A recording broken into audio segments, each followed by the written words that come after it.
Everyone wants to be the best at everything they do.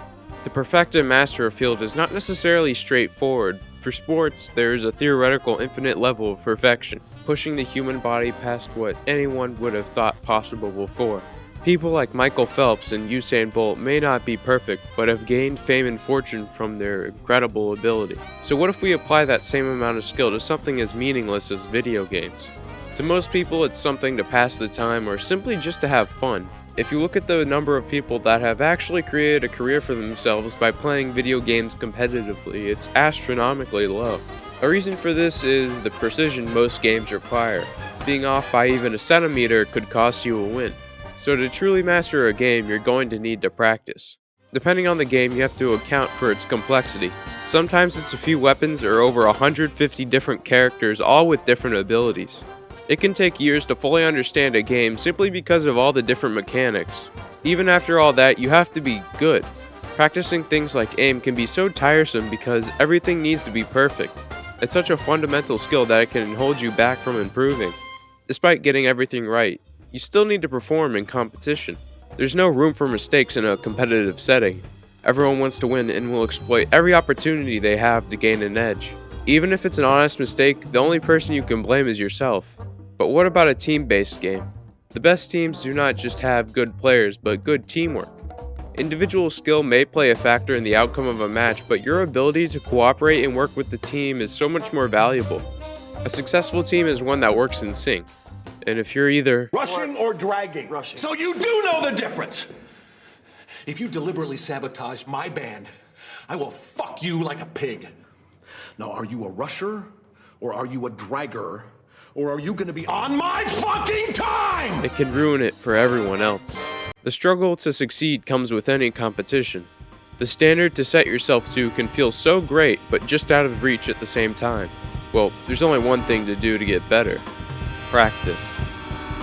Working around the clock to perfect one simple move, analyzing hours of gameplay to come up with new strategies, finding the most optimal way to play, finally getting to compete and losing. Competitive video games are certainly not for everyone. Hell, they're not meant for the majority of people. Ignoring the responsibilities of work or school just doesn't work long term. The expectations can be so cutthroat, it's discouraging. There's barely even a chance you get to a level of some importance. It makes sense to give it up and not waste any more time on it. It's a dream that will never come true. But is there a line? You know, maybe you go too far and you discourage the next Charlie Parker from ever becoming Charlie Parker? No, man, no. Because the next Charlie Parker would never be discouraged. But what if you were never discouraged? There are no two words in the English language more harmful than a good job. Pushing yourself beyond what you had even thought possible before. Persisting out of spite, not just to do all right, but to do the best anyone has ever seen. The top players never got to where they are by giving up when things got hard. There's no easy way to become good. Making the decision to keep working in tough times distinguishes you from so many others. All it takes is 1 second to stop and think about quitting. Think about the end goal instead of the present. Mastering a game is not only about being good, but the steps taken to reach that level.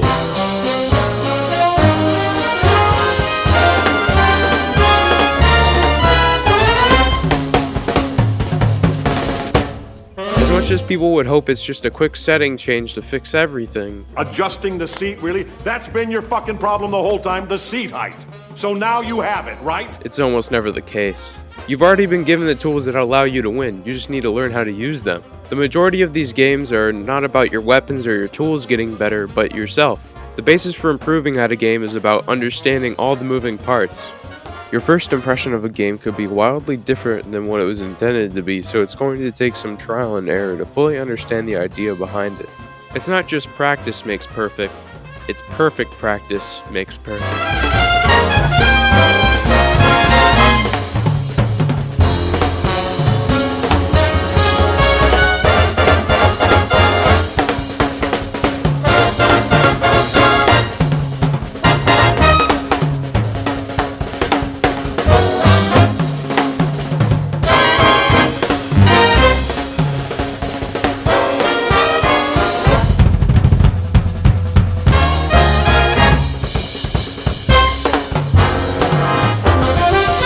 long as you have the determination, you put in the hours, you can achieve anything.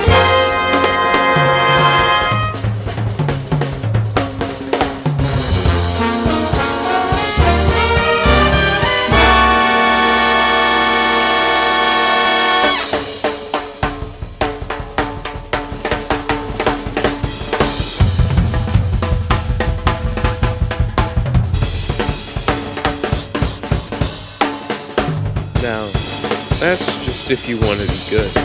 What you ever think about is becoming great, one of the great. And to do that, we're going to need to mix things up a little bit.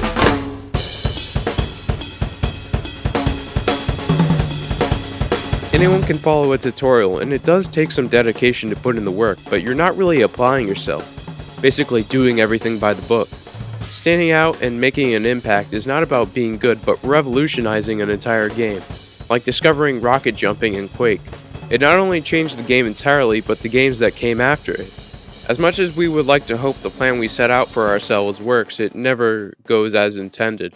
You limit yourself by focusing on the tried and true methods.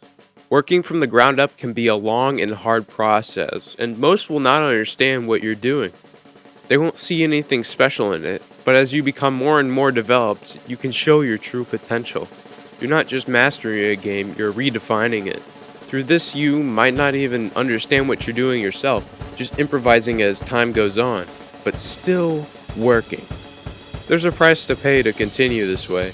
It may mean shutting out all the extra noise in life, the relationships, the responsibilities, all in the pursuit of perfection. Because at the end of the day, after all the effort, all of the sacrifice, it's the passion that allows you to achieve greatness.